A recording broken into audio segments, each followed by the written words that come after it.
pascal, soyons dans la joie, exultons, rendons grâce. Le Seigneur notre Dieu a pris possession de sa royauté.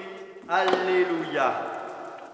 Première lecture, lecture du livre des Actes des Apôtres, chapitre 2, versets 36 à 41, psaume 32. Toute la terre, Seigneur, est remplie de ton amour. Alléluia. L'antienne d'ouverture. Voici le jour que fit le Seigneur, qu'il soit pour nous jour de fête et de joie. Alléluia. Évangile selon saint Jean, chapitre 20, versets 11 à 18. En ce temps-là, Marie-Madeleine se tenait près du tombeau, au dehors, tout en pleurs. Et en pleurant, elle se pencha vers le tombeau. Elle aperçoit deux anges vêtus de blanc, assis l'un à la tête, l'autre aux pieds, à l'endroit où on avait déposé le corps de Jésus. Il lui demande: « Femme, pourquoi pleures-tu » Elle leur répond: « On a enlevé mon Seigneur et je ne sais pas où on l'a déposé. » Ayant dit cela, elle se retourna. Elle aperçoit Jésus qui se tenait là, mais elle ne savait pas que c'était Jésus. Jésus lui dit: « Femme, pourquoi pleures-tu? Qui cherches-tu » Le prenant pour le jardinier, elle lui répond: « Si c'est toi qui l'as emporté, dis-moi où tu l'as déposé, et moi j'irai le reprendre. » Jésus lui dit alors: « Marie. » S'étant retournée, elle lui dit en hébreu « Rabboni », ce qui veut dire maître. Jésus reprend: « Ne me retiens pas, car je ne suis pas encore monté vers mon Père. Va trouver mes frères pour leur dire que je monte vers mon Père et votre Père, vers mon Dieu et votre Dieu. » Marie-Madeleine s'en va donc annoncer aux disciples: « J'ai vu le Seigneur. » Et elle raconta ce qu'il lui avait dit. Acclamons la parole de Dieu. Louange à toi, Seigneur Jésus.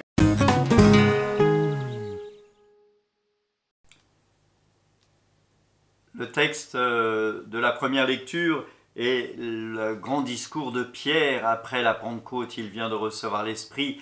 Il entre dans une conversion de cœur et il annonce. C'est le rôle de l'Église naissante et c'est le rôle de l'Église encore aujourd'hui d'annoncer.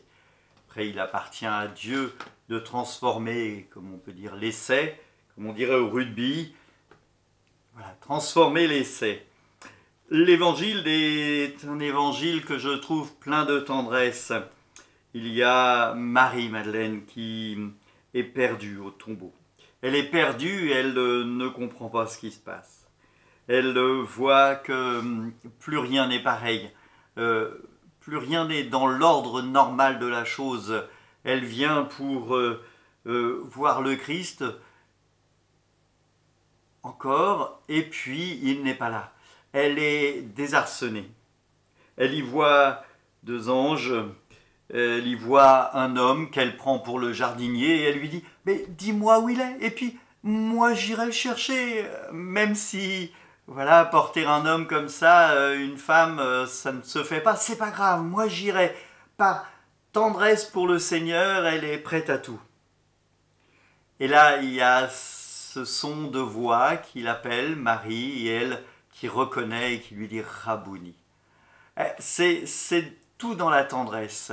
Je crois que la tendresse de Dieu est infinie, et dans cet échange entre Marie et Jésus, le Christ, il y a une tendresse infinie.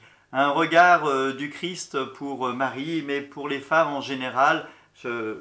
Là, nous sommes chez Saint Jean, mais quand on lit Saint Luc et on voit le passage où les femmes sont là, on voit qu'il y a une reconnaissance du Christ vers ces femmes qui sont présentes avec lui.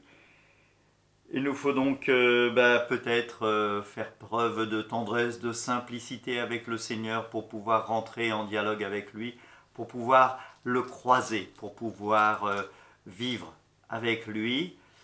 C'est cela la foi chrétienne, c'est que le Seigneur soit présent avec nous et qu'il nous accompagne. En tout cas, que Dieu Tout-Puissant vous bénisse, lui qui est Père, Fils et Saint-Esprit. Allez dans la paix du Christ et surtout, restez chez vous.